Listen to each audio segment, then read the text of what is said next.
Buenas tardes. Hoy les quiero comentar uno de los diálogos, quizás el más representativo de Platón, como es la República. Es un diálogo especial, de hecho en un periodo de madurez de Platón, en el cual arriba a una conclusión que es bastante radical. La idea de que los filósofos deben ser reyes y los reyes deben ser filósofos. Esta idea era para los griegos de la época bastante subversiva, en el aspecto que solamente plantearla ya era complicado y sostenerla más difícil aún. Y es precisamente lo que hará la figura de Sócrates en este diálogo, y lo hará en forma magistral. Pasemos entonces a este libro de la República y la cosmovisión, la fascinante cosmovisión que plantea. Empecemos por el título. Hay que saber que República no es una traducción del griego, sino que viene del latín, específicamente del latín de Cicerón. República viene de res publica, que significa la cosa pública, aquello que tiene que ver con lo público. En griego el título original de la obra era Politeia. La palabra politeia naturalmente viene de polis, que vendría a ser ciudad o estado, y la palabra polites, perteneciente a la ciudad, politica, lo que tiene que ver con la ciudad, y políticos, el que tiene que ver con el manejo de la ciudad. Entonces, el título original de la obra, que nosotros conocemos por la República, era Politeia. En el campo de la política, la preocupación central de los antiguos griegos era la mejor o la más apropiada organización de la ciudad. Esto es lo que significa Politeia, y por eso el título que le damos. El libro 1 de este diálogo lo encontramos a Sócrates, en este libro lo encontramos a Sócrates, junto con uno de los hermanos de Platón, Glaucón. Los dos están yendo al Pireo. El Pireo era uno de los puertos que tenía Atenas y estaba a varios kilómetros de la ciudad, no estaba pegado a la ciudad. Iban caminando para asistir a un festival. En ese momento un esclavo de un hombre conocido de ellos, que se llamaba Polemarco, los detiene y el esclavo les dice que están invitados a la casa del amo a conversar. Ambos aceptan gustosos la invitación y van a la casa. La casa era de Céfalo, era el padre de Polemarco. Están ahí, se sientan, empiezan a dialogar con el padre, con Céfalo, que es el patriarca, el que manda, debido básicamente a su edad. Y Céfalo le cuenta a Sócrates que en su juventud era muy apasionado, pero que ahora, habiéndose liberado del yugo de las pasiones por la edad, está más calmado y se ocupa más de las cuestiones del alma. Para esto es necesario, obviamente, tener un carácter templado, es decir, no es para cualquiera, pero Sócrates se pregunta en qué medida contribuye el dinero, porque Céfalo era una persona adinerada. Céfalo responde que tener dinero le permite evitar cometer injusticias. Y con esta afirmación tenemos la primera mención del tema principal de la República, que es la justicia. Es decir, cuál es el tema de fondo, el tema que atraviesa toda la obra de la República, la justicia. Y Céfalo, en este caso, nos da la primera definición. Dice que tener dinero le permite evitar cometer injusticias. Entonces, el gran tema del libro, como les decía, es la búsqueda de la justicia. Sócrates y sus interlocutores quieren saber en qué consiste, se preguntan entre ellos. Entonces, ¿qué clase de cosa es la justicia? En el nombre que se le da a una virtud humana, específicamente la virtud que permite que el hombre viva bien en general. Entonces, ahora, ¿qué se entiende por virtud? Si la justicia es una virtud, la virtud de vivir bien, lo reducimos todo a la virtud. ¿Qué es entonces la virtud?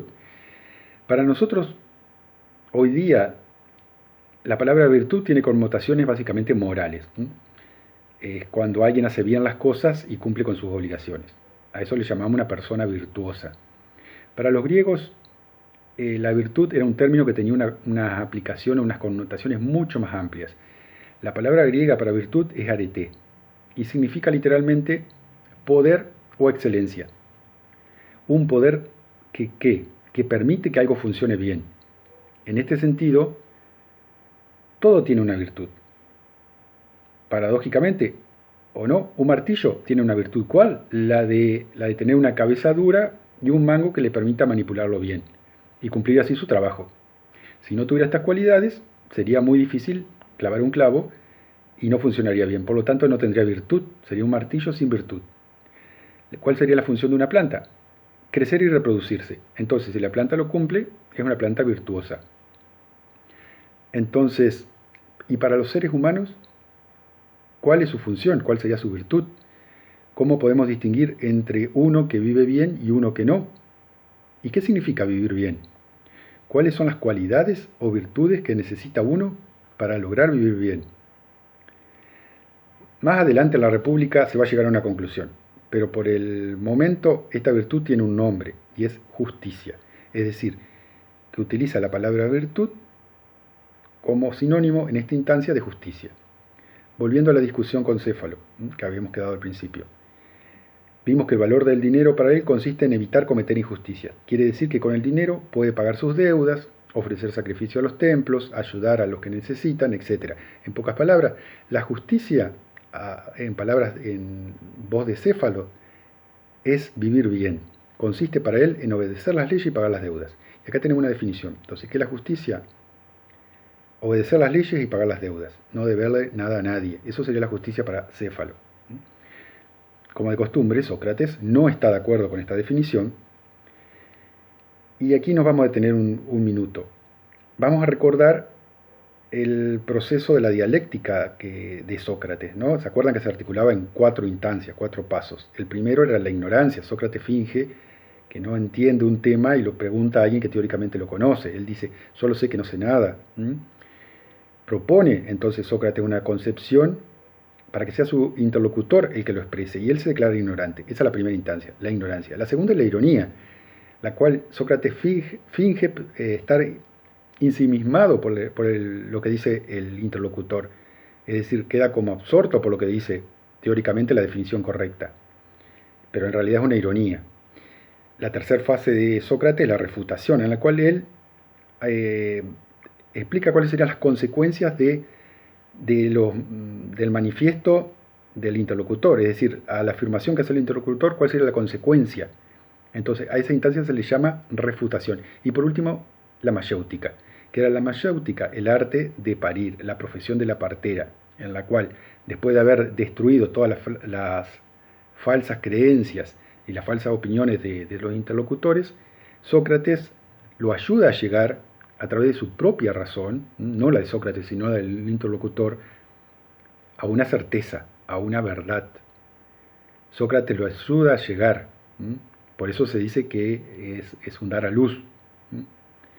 Entonces, de esta manera Sócrates llega, a través de sus interlocutores, a definiciones, que generalmente son valores éticos, que son de una carga universal, es decir, son aplicables en todos lados, a todo el mundo. Bien, y esta es la gran diferencia de Sócrates con los sofistas, ¿verdad? Bueno, entonces, volvemos al texto. Sócrates no está de acuerdo con la definición que le acaban de dar de lo que es la justicia, y dice, ¿cómo que debemos pagar siempre lo que se debe? Y da un ejemplo famoso en el diálogo, que dice, ¿qué pasa si yo le presto un arma a un amigo? Y este amigo enloquece y con ese arma está a punto de matarse o matar a otro. ¿Qué debo hacer? ¿Se la debo pedir de nuevo o debo dejar que se desenvuelva normalmente? Porque con esa arma puede lastimar a alguien o puede lastimarse a sí mismo. Entonces pareciera que en este caso no estaría bueno dar lo que se debe. Si lo que yo debo es recuperar mi arma, lo que yo debo es devolver el arma en caso que yo la haya pedido, en este caso el daño sería mucho mayor que el hecho de no pagar con el compromiso o de la máxima que es se debe devolver lo que se pide prestado. Entonces, en este caso, con un solo contraejemplo, Sócrates invalida la definición de Céfalo.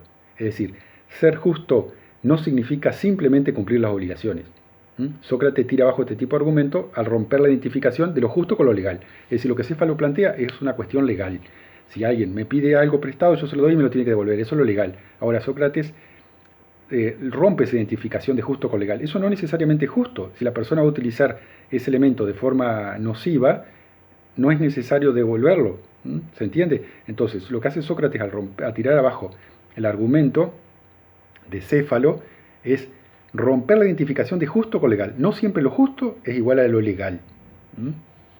Entonces, la ley no nos puede servir como estándar para la vida humana.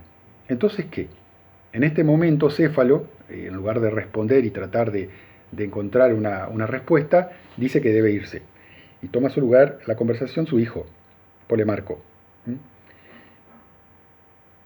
Polemarco piensa y decide ofrecer una nueva definición. Dice, hacer bien a los amigos, se debe hacer bien a los amigos y mal a los enemigos.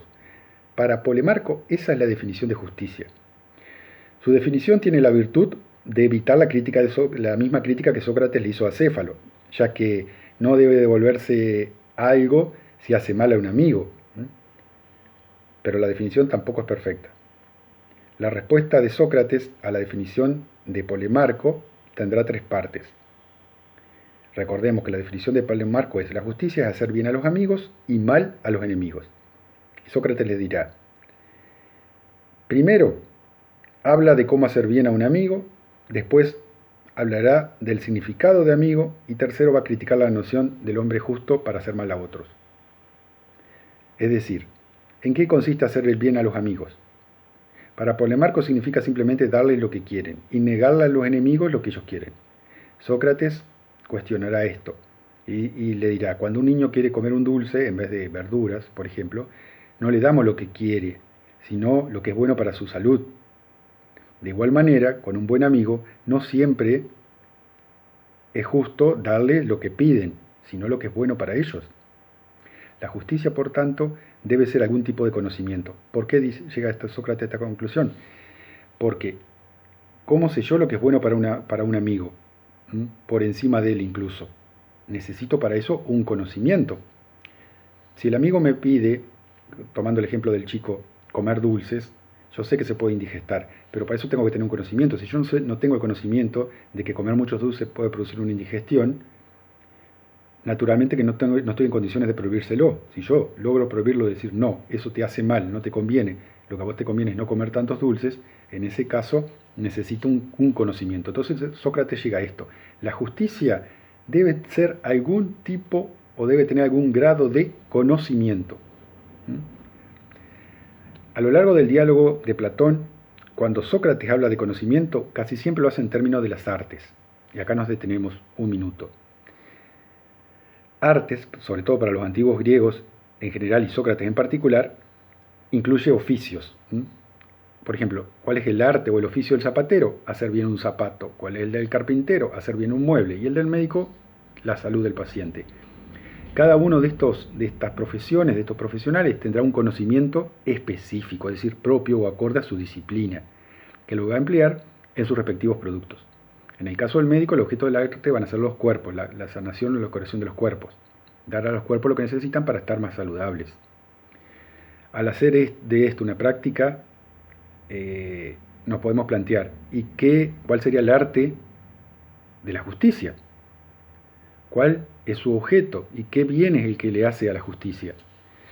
Los médicos dan medicamentos, los cocineros platos, comidas, y el hombre justo ¿qué hace? Fíjense cómo Sócrates va realizando una conducción, va por una senda particular tratando de arribar a una conclusión. Hasta ahora la idea es que hace bien a los amigos y mal a los enemigos. Lo que sigue después en el texto es un largo cuestionamiento que problematiza la definición de Polemarco y bueno, básicamente plantea: si uno tiene hambre, ¿qué le puede hacer bien? Un cocinero. En cuestiones de dinero, un banquero. En cuestiones de guerra, un soldado, etc. Cuando está enfermo, un médico y así sucesivamente. Es una parte del diálogo bastante extensa donde da todos los ejemplos de las artes. Es decir, básicamente lo que busca Sócrates con esta serie de ejemplos es llegar a la conclusión de que la justicia está atada o está relacionada al conocimiento. ¿A qué conocimiento? A algún tipo de conocimiento. Entonces, estamos en la cuestión de cómo hacer bien a los amigos. Según Polemarco, este sería el oficio del hombre justo, hacer bien a los amigos. Pero no encontraron ningún caso en el que se pueda hacer. Parece que el hombre justo también es inútil. Además, las artes son neutrales con respecto a su ejecución. Es decir, el conocimiento específico del médico puede producir tanto la salud como la enfermedad. Puede curar como puede matar. Si un médico tiene un paciente que sea su enemigo y alguien le ofrece mucho dinero para matarlo, ¿qué hace el médico? Su conocimiento de medicina es neutral. es distinto a su conocimiento ético. En ninguno de los libros de medicina va a encontrar una respuesta a este dilema. Llegan a la conclusión de que el arte de la justicia no puede ser un oficio. En este sentido, una habilidad técnica entre muchas. Quiero que se entienda bien esto. Sócrates llega a que justicia es algún grado, algún tipo de conocimiento. Y después dice, dentro del conocimiento, ¿quiénes lo practican?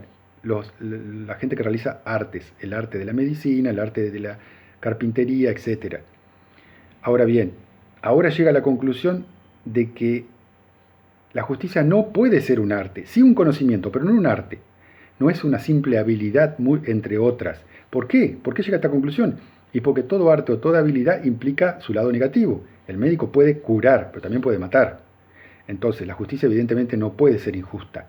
Por lo tanto, Sócrates llega a esto, a justicia igual a conocimiento, pero no el conocimiento que viene de las artes o de las profesiones.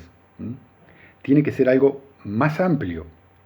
Lo que buscaba en la República Sócrates era alguien que combinara la preocupación que tenían los poetas y políticos de la época con el conocimiento riguroso que poseían los artesanos. Es decir, sí es un conocimiento, pero hay una cuestión ética que lo trasciende, lo supera al simple conocimiento de un artesano. El problema con esta caracterización de la justicia como arte o oficio es que cada arte trata de un bien parcial, que presupone un conocimiento del bien en su totalidad. Es decir, el zapatero conoce el arte de los zapatos, pero no conoce el arte de la carpintería. Es decir, es un conocimiento parcial o particular. La justicia entonces, como abarca todas estas disciplinas, todas estas áreas, Sócrates dice, bueno, entonces debe ser un arte arquitectónico. ¿En qué sentido? En el sentido de que debe estar por encima de los otros artes, es decir, debe regular, debe regir, debe conocer todos los otros artes. Es decir, la justicia será un conocimiento por encima del conocimiento particular de cada una de las artes. El ejemplo clásico que se puede dar acá es el de una casa. Es decir, podemos tener un carpintero, que será la persona que sabrá construir una ventana o una puerta, el electricista, plomeros, etc. Pero necesitamos un arquitecto que organice todos esos conocimientos parciales y puntuales en un gran conocimiento que abarque todo eso. Ese sería el papel del arquitecto.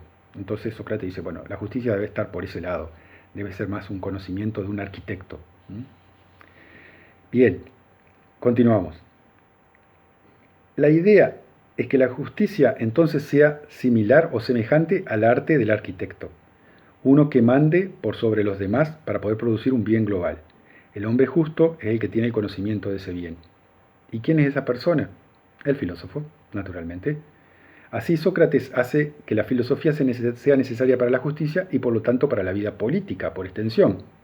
La conclusión es que solo en una comunidad donde los artesanos sean gobernados por los filósofos podrán prosperar. Entonces, Sócrates emprendió la búsqueda de la justicia y la primera definición que consideramos fue la de dar a cada uno lo que se le debe. ¿Se acuerdan? La primera, de Céfalo. Resultó deficiente, ya que es fácil encontrar cualquier contraejemplo donde no sería bueno hacer eso. Tomaba el caso de el amigo que enloquece después de haberle prestado un arma.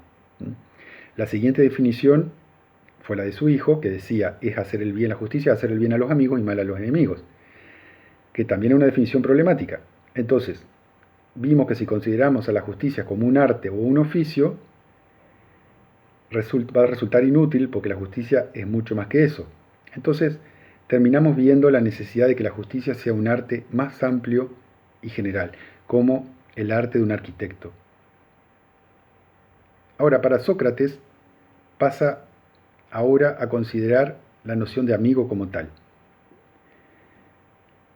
¿Y cómo lo reconocemos? Porque si nos equivocamos al respecto, acabamos haciendo al enemigo bien y mal al amigo. Recordemos la definición de Polemarco, que decía hay que hacer bien a los amigos y mal a los enemigos. Entonces Sócrates dice, bueno, ¿cómo diferenciamos a un amigo de un enemigo? Algo que parece tan básico, sin embargo no lo es. Polemarco, su interlocutor, responde que hacemos bien a los que parecen ser nuestros amigos y que realmente lo son. Esta definición es interesante.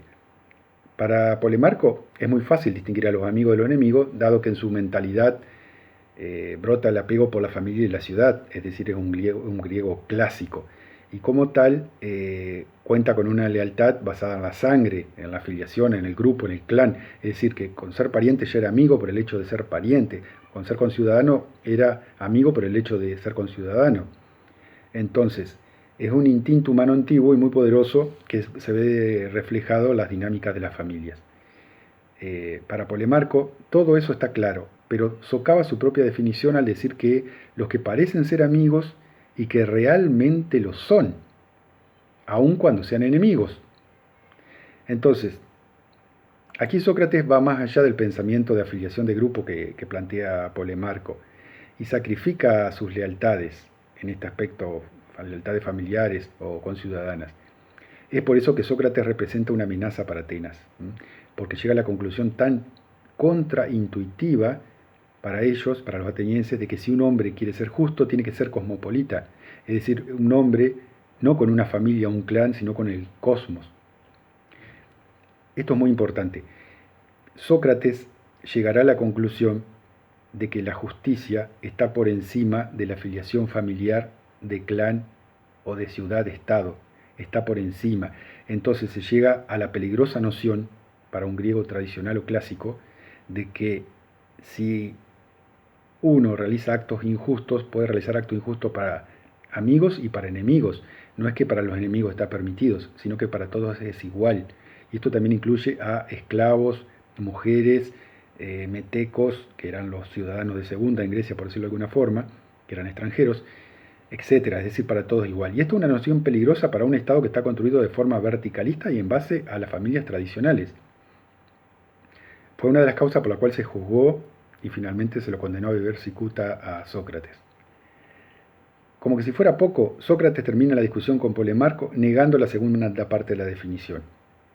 Dice que un hombre justo jamás haría daño, sea a un enemigo o a cualquier otra persona incluida.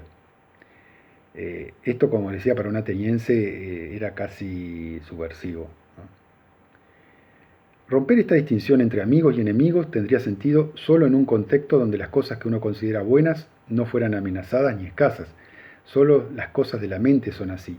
Y ese será el contexto o el cosmos en el que vive Sócrates. El punto de vista de Sócrates es la filosofía, donde el conocimiento es el mayor bien. El punto de vista de Polemarco es el de la ciudad, donde la propiedad es el mayor bien. Y esto es muy importante. Cuando Sócrates habla de justicia o habla de amistad, lo está haciendo desde un punto de vista filosófico y como tal lo está haciendo desde un punto de vista global, es decir, con definiciones válidas para todos, tanto para hermanos, familiares, parientes, conciudadanos, etc. No hay una definición distinta para los enemigos. Hacer este planteo para la Atenas de entonces era realmente una situación bastante difícil de entender. Bien, continuamos en un minuto.